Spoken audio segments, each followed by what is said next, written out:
वाह यार, क्या किस्मत पाई है। अक्सर ऐसा कहते हैं ना आप लोग। जी हाँ, हम सब कहते हैं, लेकिन किसी दूसरे को देख करके। खुद के लिए ऐसा क्यों नहीं होता? खुद के लिए बहुत सारे लोग कहते हैं, क्या खाक किस्मत पाई है यार, कुछ भी तो नहीं मिलता।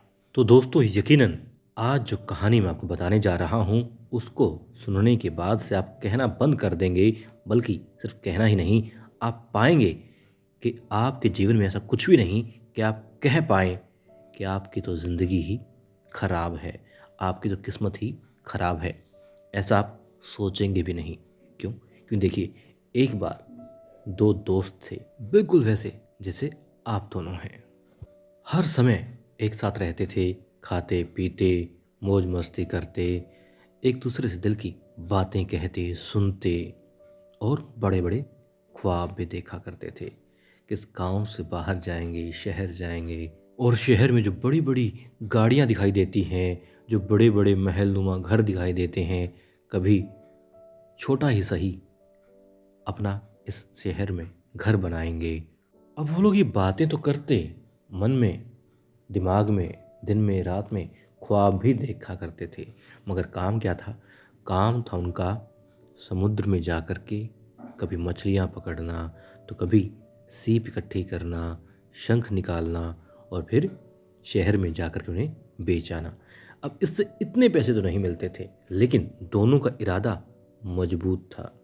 इसीलिए अब उन्होंने देखा कि मछलियाँ बेचते हैं तो इतने रुपए मिलते हैं, सीप बेचते हैं तो इतने, और शंख से इतने। तो उन्होंने तय किया, अब से शंख में ज़्यादा मुनाफा है तो शंख ही इकट्ठा किया करेंगे, वही शहर जा कर के बेच के आया करेंगे। ठीक है, तय हुआ। अब दोनों दोस्त यही काम किया करते थे। अब जान चुके थे कि ज़्यादा पैसे इकट्ठा करने का और ख्वाब पूरा करने का एकमात्र जरिया उनके पास फिलहाल शंख ही है, इसलिए उसी में लगे रहते। सुबह सूरज निकलने से पहले पहुंच जाते और शंख इकट्ठा करते शाम तक। अगले दिन सुबह सुबह जाकर के शहर में उनको बेच आते और पैसे एक डब्बे में इकट्ठा करने लगे। मगर दोस्तों, अब एक दिन उसके एक दोस्त के हाथ में बड़ा शंख लग गया और उसने सोचा, अरे इतना बड़ा शंख, इसे तो बहुत पैसे मिलेंगे। तो उसने सोचा कि इसे इतना पैसा मिलेगा तो मुझे भी ज़्यादा नशे इसके बराबर तो चाहिए ही चाहिए, वरना ये आगे निकल जाएगा। अब उसने भी अपना जाल और आगे फैलाना शुरू किया। शंख बहुत सारे आते मगर सारे छोटे आते। वो उन्हें एक तरफ फेंकता जाता, किनारे पर ही, पानी में, मगर समुद्र के किनारे। अब बहुत देर हो गई, सुबह से लेकर के शाम हो गई, मगर उसे बड़ा शंख नहीं मिला। बड़े मिले मगर इतना बड़ा नहीं मिला कि उसके दोस्त के बराबर का हो या उससे ज़्यादा हो। उसे संतोष नहीं हो रहा था। वो जो भी शंख मिले सब फेंकता चला गया कि आज तो एक शंख लेना है और बहुत बड़ा लेना है कि शहर में जाऊं और बस माला माल हो जाऊं। लेकिन दोस्तों, सुबह से लेकर के शाम हुई और शाम के बाद रात होने को हो गई, अंधेरा हो चुका था। अब दूसरे दोस्त ने कहा कि चल अब घर चलते हैं, बहुत हुआ। अब उसे गुस्सा भी आ रहा था और वो मन ही मन दुखी भी था, दूसरा दोस्त, क्योंकि उसकी झोली खाली थी। उसके पास ना बड़ा ना छोटा कोई शंख नहीं था। चल देते हैं, मगर दूसरा दोस्त चलते चलते कुछ छोटे शंख भी उठा लेता है। उसे कहता है ये ले ले, वो कहता नहीं, मुझे नहीं चाहिए।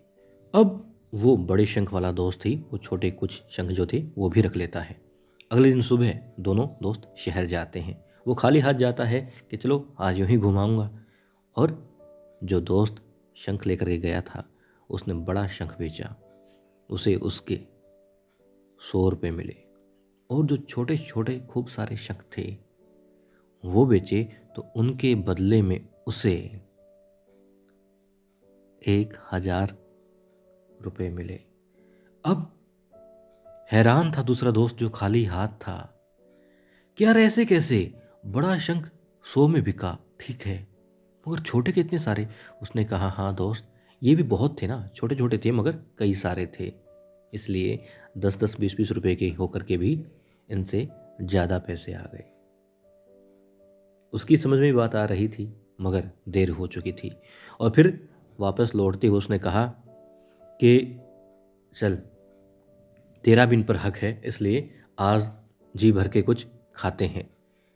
मेरा भी हक है, उसने कहा।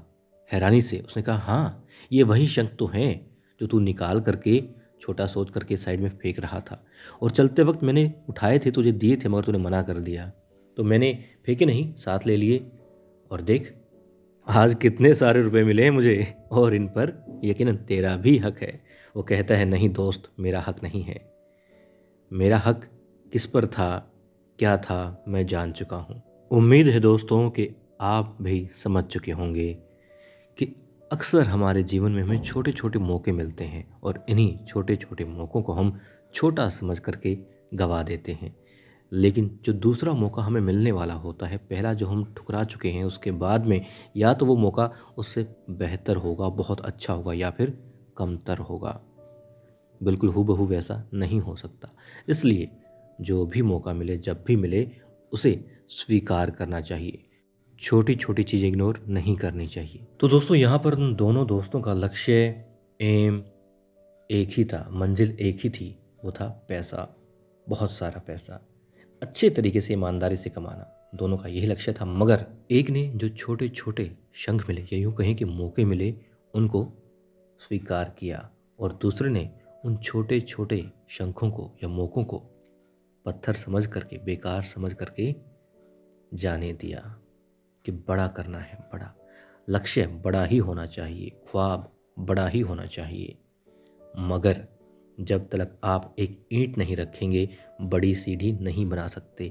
एक एक करके सीढ़ियाँ बढ़ती जाएंगी और आप ऊंचाई पर चढ़ते जाएंगे।